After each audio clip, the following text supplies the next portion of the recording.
3। मैं इंजीनियर अशोक कुमार कृषि अभियंत्रण वैज्ञानिक के रूप में कृषि विज्ञान केंद्र में पदस्थापित हूँ।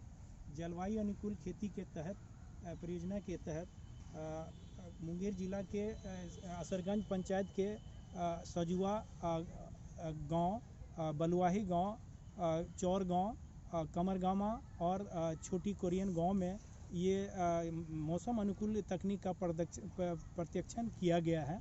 इसमें 5 प्रत्यक्षणों का किया गया है, जिसके अंतर्गत जीरो टिले से विभिन्न फसलों की बिजाई, दूसरा रेज बेड प्लांटर से मकई और अन्य फसलों की बिजाई, और तीसरा जो है इसमें हैप्पी सीडर से क्रॉप रेसिड्यू मैनेजमेंट के तहत पुआल नहीं जला करके उसको कार्बनिक कंटेंट बढ़ाने के लिए हैप्पी सीडर का उपयोग किया जाता है। इसके अलावा जो है एबायोटिक स्ट्रेस प्रजाति का वहाँ पे जैसे गेहूँ सबौर निर्जल दिया गया और सबौर समृद्धि दी गई। ये सब जो वैरायटी है गेती और लेट सोन वैरायटी, जो कि टर्मिनल हीट रेसिस्टेंट, रोग रेसिस्टेंट और ड्रॉट रेसिस्टेंट वैरायटी का वहाँ पे प्रशिक्षण किया गया है। इसके अंतर्गत जो है हम लोग जीरो टिले से जैसा कि 623 एकड़ ज़मीन में जीरो टिले से विभिन्न फसलों जैसे गेहूं की बिजाई की गई। गेहूं का बिजाई जो है ये जीरो टिले के मदद से हम लोग 5 से 1 सप्ताह पहले बिजाई कर दिए, जिसका कि इम्पैक्ट बाद में होता है, जो कि अधिक कोल्ड जो है कैच नहीं कर पाता है। उसके पहले जैसे चना है या मटर है उसका पॉड फॉर्मेशन हो जाता है, या राई सरसों है उसका जो है पॉड फॉर्मेशन हो जाता है। तो वो जो ठंड से जो फंगस इफेक्टेड होता है वो कम हो जाता है। और दूसरा इसमें सबसे बड़ी फ़ायदा है कि टर्मिनल हीट में ये नहीं पकड़ाता है, मिल्किंग अवस्था से पहले जो है मैच्योर हो जाता है, और इससे जो है अधिक उपज 15 से लेकर 20% अधिक उपज विभिन्न फसलों में जीरो टिले से लगाया गया है, फसलों में पाया गया। इसमें खाद का बचत है, खाद का 15 से 25%, बीज का बचत 15 से 20%।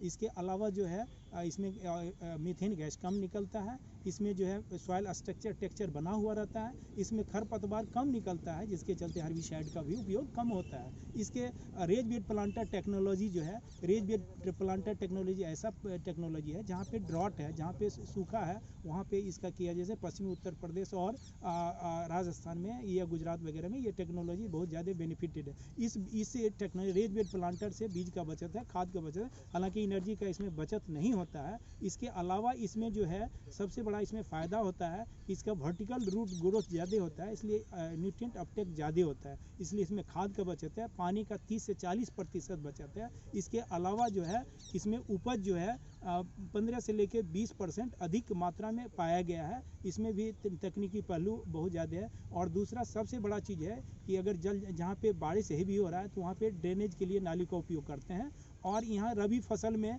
सिंचाई जो है एक नाली में देते हैं। वही जो है खास करके बेड का जो चौड़ाई होता है वो 75 सेंटीमीटर होता है, जिसमें 30 सेंटीमीटर जो है टफ होता है और 30 से 35 सेंटीमीटर चौड़ा होता है, जिसमें 2 रो सिस्टम या 3 रो सिस्टम उसमें क्रॉपिंग लगाते हैं। और प्लांट इंटेंसिटी जो है ऑलरेडी पहले प्लांट पॉपुलेशन जो है जैसे हम पहले ट्रेडिशनल में करते हैं वो इसमें मेंटेन रहता है। तो वो क्या होता है, लाइन में स्विंग रहने से उसमें लॉजिंग कम होता है। और सबसे पहले ऐसा भी देखा गया रेज बेड प्लांटर में साइड प्लांटिंग करते हैं। साइड प्लांटिंग करने से क्या होता है, जब पानी देते हैं तो वो पानी में घुलनशील जो मिनरल होता है वो नीचे चला जाता है, इसलिए सैलाइन इफेक्टेड एरिया में भी रेज बेड प्लांटर से हम कल्टीवेशन कर सकते हैं। तो ये कल्टीवेशन का है, और इसमें पानी का बचत है, खाद का बचत है। और ये ऐसा भी देखा गया कि धान गेहूँ प्रणाली में वो रेज बेड जो है परमानेंट बनाता है। रेज बेड एक बार बना दिया, उसी पे सालों साल जो है स्ट्रिप फार्मिंग या जीरो टिले से या डिबलिंग विधि से उसमें क्रॉप बिजाई और प्रतिरूपण करते हैं, जिससे एनर्जी कम होता है। ये नेचुरल फार्मिंग का आरसीटी का ये सबसे बड़ा टेक्नोलॉजी है। दूसरा टेक्नोलॉजी हम जो डिमोस्ट्रेट किए हैं, इसमें पिछले साल भी हम लोग कम से कम जो है 250 से 300 एकड़ में कंबाइन हार्वेस्टर से लोग काटते हैं और ये जो पुआल का जो रेसिड्यू होता है वो बहुत मात्रा में रह जाता है, तो इसका लोग जो है उपयोग नहीं कर पाते हैं। ये नेशनल लेवल पे सबसे बड़ा इन्वायरमेंट पॉल्यूशन के साथ साथ मिट्टी का कार्बन कंटेंट जो है दिनों दिन घटते जाता है, तो उसको मैनेजमेंट के लिए, क्रॉप रेसिड्यू मैनेजमेंट के लिए हैप्पी सीडर से हम लोग ये रबी फसल का डायरेक्ट सोइंग करते हैं। इसमें क्या होता है, हैप्पी सीडर में एक होता है रोटावेटर जो कि ऊपर चलता है, उसके पीछे जो है ये पीछे जो है कल्टीवेटर या फोरो ओपनर होता है, उसमें यही मल्टी क्रॉप जो है ये हैप्पी सीडर में भी लगा हुआ होता है, जिसमें कि plate star wheel feeding arrangement होता है, उसमें लाइन में सोइंग करते हैं। और ये क्या करता है, पुआल के रेसिड्यू को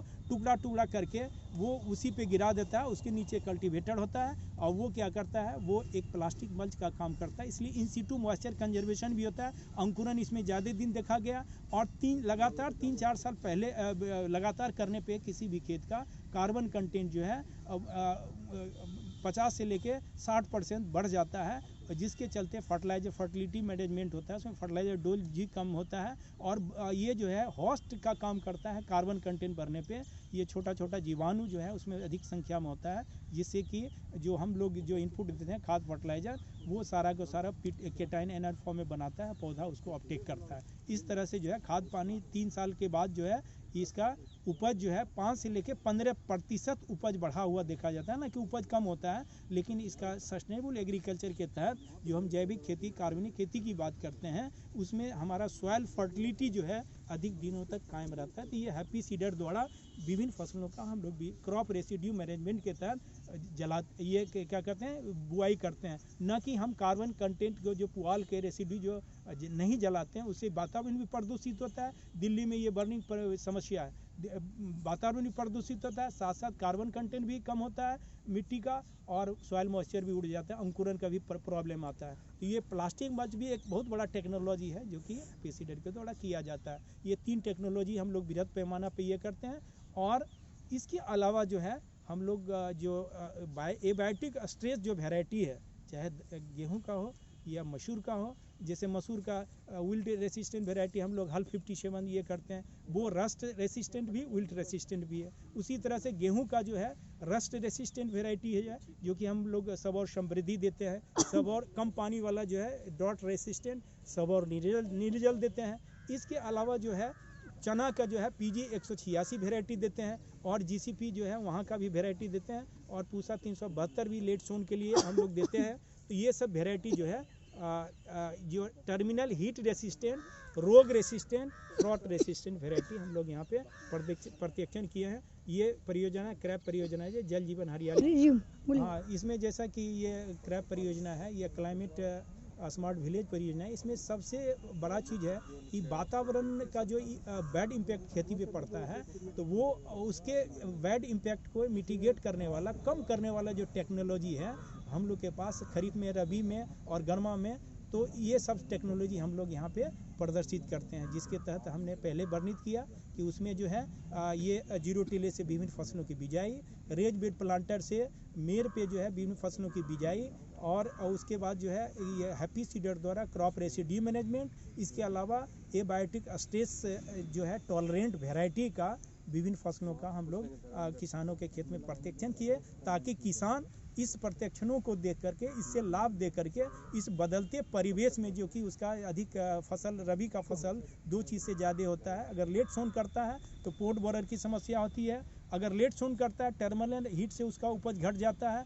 और लेट सोन करता है तो वो पाला से ज़्यादा फीड इफेक्ट से ये होता है। तो ये तीनों चीज़ से बचाने के लिए ये सारा का सारा टेक्नोलॉजी 0 टिले से, हैप्पी सीडर से या रेज बेड प्लांटर से पंक्ति में पंक्ति में हम लोग बिजाई करते हैं। इसमें ये RCT का ये प्राकृतिक संसाधन संरक्षण का ये सबसे अच्छा सर्वोत्तम तकनीक इस क्षेत्र में साबित हो रहा है। Thank you.